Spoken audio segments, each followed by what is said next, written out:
আর যতটুকু প্রাপ্য তার চাইতে বেশি দেওয়ার নাম ইহসান বা অনুগ্রহ। তা আল্লাহ বলে দিচ্ছেন, আল্লাহ আদেশ করছেন আদলের এবং ইহসানের, ইনসাফের, এবং যদি পারো খালি ইনসাফ না, যে যতটুকু পাবে এর চাইতে ভালো কিছু দাও, এর চাইতে ভালো কিছু করো। তা আল্লাহ যেমনি ভাবে মানুষকে আদেশ করে দিয়েছেন আদলের এবং ইহসানের, আল্লাহ নিজেও আদল এবং ইহসানই করেন, বরঞ্চ আল্লাহ ইহসানই করেন। আমাদের আহলে সুন্নাত ওয়াল জামাতের আকীদা এটা, জান্নাতি যে জান্নাতে যাবে এটা তার সঙ্গে আল্লাহর ইনসাফ না আল্লাহর অনুগ্রহ। ইনসাফ মানে হলো যার যেটা প্রাপ্য তাকে সেটা দেওয়া। তাহলে কে দাবি করতে পারবে জান্নাত আমার প্রাপ্য, আমার হক? যদি না দেয় তাহলে তিনি অন্যায় করবেন, এই দাবি কোন পাগল করতে পারবে? আমাদের আকীদা হলো জান্নাতি যে জান্নাতে যাবে এটা আল্লাহর দয়া, আল্লাহর মায়া, আল্লাহর অনুগ্রহ, আল্লাহর ভালোবাসা, যেটাকে আরবিতে বলে ইহসান তথা অনুগ্রহ।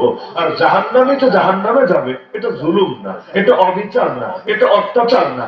আল্লাহ কখনো বিন্দু পরিমাণ জুলুমও করেন না।